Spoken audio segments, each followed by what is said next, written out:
السلام علیکم دوستوں، سوشل ٹیوٹر میں آپ کو خوش آمدید کہتے ہیں۔ خواتین و حضرات، واقعہ معراج کے مقاصد میں جو سب سے مختصر اور عظیم بات قرآن کریم سورہ بنی اسرائیل میں ذکر کی گئی ہے وہ یہ ہے کہ اللہ تعالیٰ نے آپ صلی اللہ علیہ وسلم کو اپنی کچھ نشانیاں دکھلائیں۔ اس کے مقاصد میں سے ایک اہم مقصد اپنے حبیب محمد صلی اللہ علیہ وسلم کو وہ عظیم الشان مقام و مرتبہ دینا ہے جو کسی بھی بشر حتیٰ کہ کسی بھی مقرب ترین فرشتے کو نہیں ملا ہے اور نہ ملے گا۔ نیز اس کے مقاصد میں امت مسلمہ کو یہ پیغام دینا ہے کہ نماز ایسا محتم بالشان عمل اور عظیم عبادت ہے کہ اس کی فرضیت کا اعلان زمین پر نہیں بلکہ ساتوں آسمانوں کے اوپر بلند و اعلیٰ مقام پر معراج کی راتوں میں ہوا۔ نیز اس کا حکم حضرت جبریل علیہ السلام کے ذریعے نبی اکرم صلی اللہ علیہ وسلم تک نہیں پہنچا بلکہ اللہ تعالیٰ نے فرضیت نماز کا تحفہ بذات خود اپنے حبیب صلی اللہ علیہ وسلم کو عطا فرمایا۔ نماز اللہ جل شانہ سے تعلق قائم کرنے اور اپنی ضرورتوں اور حاجتوں کو مانگنے کا سب سے بڑا ذریعہ ہے۔ نماز میں اللہ تبارک و تعالی سے مناجات ہوتی ہے۔ واقعہ معراج کی مختصر تفصیل۔ اس واقعے کی مختصر تفصیل یہ ہے کہ حضور اکرم صلی اللہ علیہ وسلم کے پاس سونے کا تشت لایا گیا جو حکمت اور ایمان سے پر تھا۔ آپ صلی اللہ علیہ وسلم کا سینہ چاک کیا گیا، پھر اسے زمزم کے پانی سے دھویا گیا، پھر اسے حکمت اور ایمان سے بھر دیا گیا اور پھر بجلی کی رفتار سے زیادہ تیز چلنے والی ایک سواری یعنی براق لایا گیا جو لمبا سفید رنگ کا تھا۔ اس کا قد گدھے سے بڑا اور خچر سے چھوٹا تھا۔ وہ اپنا قدم وہاں رکھتا تھا جہاں تک اس کی نظر پڑتی تھی۔ اس پر سوار کر کے حضور اکرم صلی اللہ علیہ وسلم کو بیت المقدس لے جایا گیا اور وہاں تمام انبیاء کرام نے حضور اکرم صلی اللہ علیہ وسلم کی اقتداء میں نماز پڑھی۔ پھر آسمانوں کی طرف لے جایا گیا۔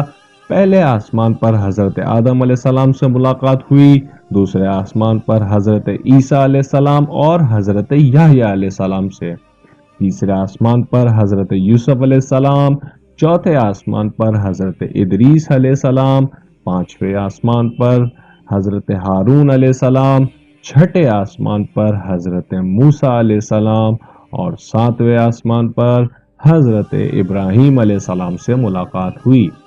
اس کے بعد بیت المعمور حضور اکرم صلی اللہ علیہ وسلم کے سامنے کر دیا گیا جہاں روزانہ 70,000 فرشتے اللہ کی عبادت کے لیے داخل ہوتے ہیں جو دوبارہ اس میں لوٹ کر نہیں آتے۔ پھر آپ صلی اللہ علیہ وسلم کو سدرۃ المنتہا تک لے جایا گیا۔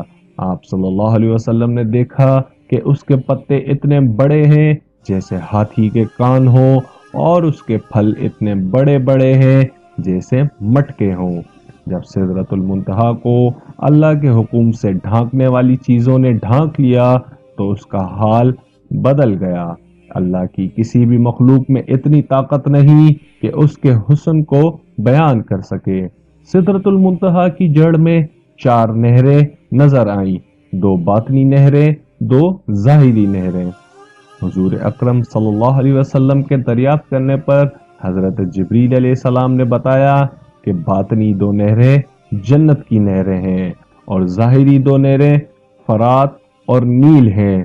فرات عراق اور نیل مصر میں ہے۔ نماز کی فرضیت۔ اس وقت اللہ تبارک و تعالی نے ان چیزوں کی وحی فرمائی جن کی وحی اس وقت فرمانا تھا اور 50 نمازیں فرض کی۔ واپسی پر حضرت موسیٰ علیہ السلام سے ملاقات ہوئی۔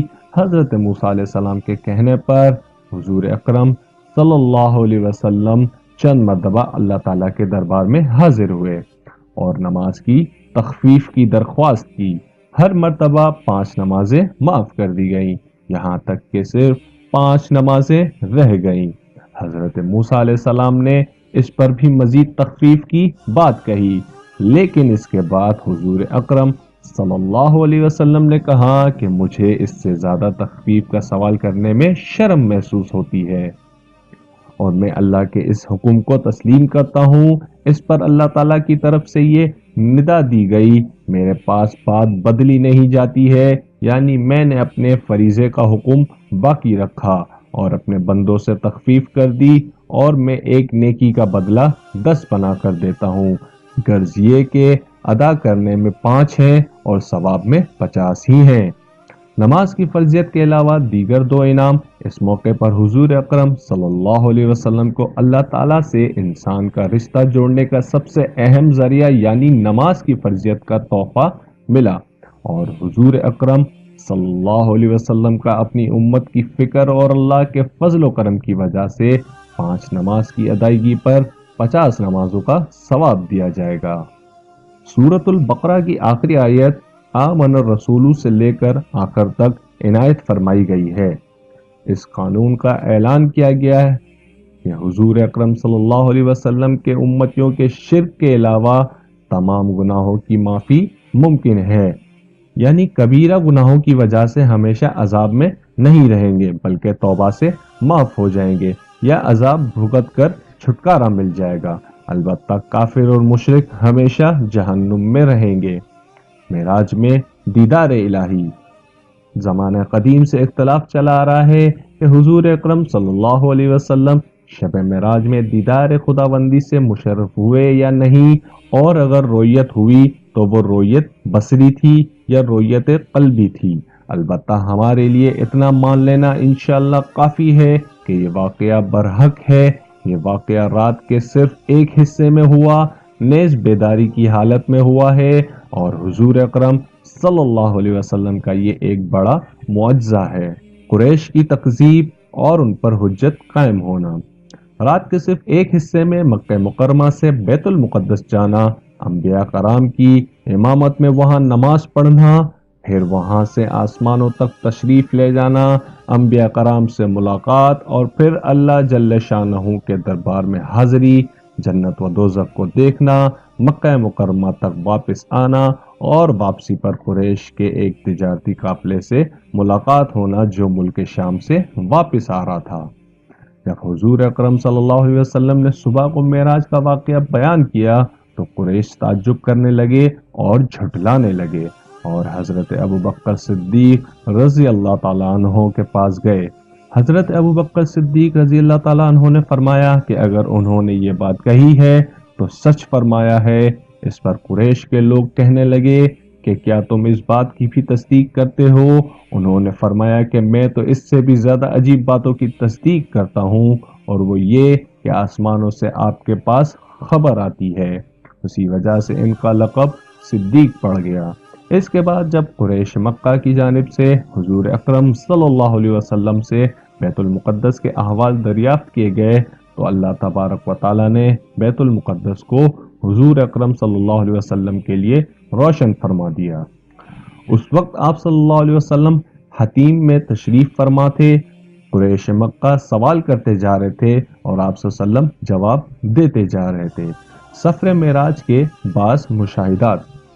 اس اہم و عظیم سفر میں آپ صلی اللہ علیہ وسلم کو جنت و دوزخ کے مشاہدے کے ساتھ مختلف گناہ گاروں کے احوال بھی دکھائے گئے، جن میں سے بعض گناہ گاروں کے احوال اس جذبے سے تحریر کر رہا ہوں کہ ان گناہوں سے ہم خود بھی بچیں اور دوسروں کو بچنے کی ترغیب دیں۔ کچھ لوگ اپنے سینوں کو ناخنوں سے چھیل رہے تھے۔ حضرت انس رضی اللہ تعالیٰ عنہ سے روایت ہے کہ رسول اللہ صلی اللہ علیہ وسلم نے ارشاد فرمایا کہ جس رات مجھے معراج کرائی گئی میں ایسے لوگوں پر گزرا جن کے ناخن تانبے کے تھے اور وہ اپنے چہروں اور سینوں کو چھیل رہے تھے۔ میں نے جبریل علیہ السلام سے دریافت کیا کہ یہ کون لوگ ہیں؟ انہوں نے جواب دیا کہ وہ لوگ ہیں جو لوگوں کے گوشت کھاتے ہیں، یعنی ان کی غیبت کرتے ہیں اور ان کی بے آبروئی کرنے میں پڑے رہتے ہیں۔ سود خوروں کی بدحالی۔ حضرت ابو ہریرہ رضی اللہ تعالیٰ عنہ سے روایت ہے کہ رسول اللہ صلی اللہ علیہ وسلم نے ارشاد فرمایا کہ جس رات مجھے سیر کرائی گئی میں ایسے لوگوں پر بھی گزرا جن کے پیٹ اتنے بڑے بڑے تھے جیسے انسانوں کے رہنے کے گھر ہوتے ہیں۔ ان میں سانپ تھے جو باہر سے ان کے پیٹوں میں نظر آ رہے تھے۔ میں نے کہا کہ اے جبریل، یہ کون لوگ ہیں؟ انہوں نے کہا یہ سود کھانے والے ہیں۔ کچھ لوگوں کے سر پتھروں سے کچلے جا رہے تھے۔ آپ صلی اللہ علیہ وسلم کا گزر ایسے لوگوں کے پاس سے بھی ہوا جن کے سر پتھروں سے کچلے جا رہے تھے۔ کچل جانے کے بعد پھر ویسے ہی ہو جاتے جیسے پہلے تھے۔ اسی طرح یہ سلسلہ جاری تھا، ختم نہیں ہو رہا تھا۔ آپ صلی اللہ علیہ وسلم نے پوچھا یہ کون لوگ ہیں؟ جبریل علیہ السلام نے کہا یہ لوگ نماز میں کاہلی کرنے والے ہیں۔ زکوٰۃ نہ دینے والوں کی بدحالی۔ آپ صلی اللہ علیہ وسلم کا گزر ایسے لوگوں کے پاس سے بھی ہوا جن کی شرمگاہوں پر آگے اور پیچھے چیتھڑے لپٹے ہوئے ہیں اور اونٹ و بیل کی طرح چرتے ہیں اور کانٹے دار اور خبیثت درخت اور جہنم کے پتھر کھا رہے ہیں۔ آپ صلی اللہ علیہ وسلم نے پوچھا یہ کون لوگ ہیں؟ جبریل علیہ السلام نے کہا کہ یہ وہ لوگ ہیں جو اپنے مال کی زکوٰۃ ادا نہیں کرتے تھے۔ سڑا ہوا گوشت کھانے والے لوگ۔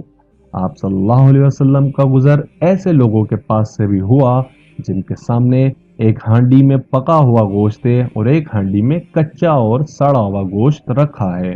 یہ لوگ سڑا ہوا گوشت کھا رہے ہیں اور پکا ہوا گوشت نہیں کھا رہے ہیں۔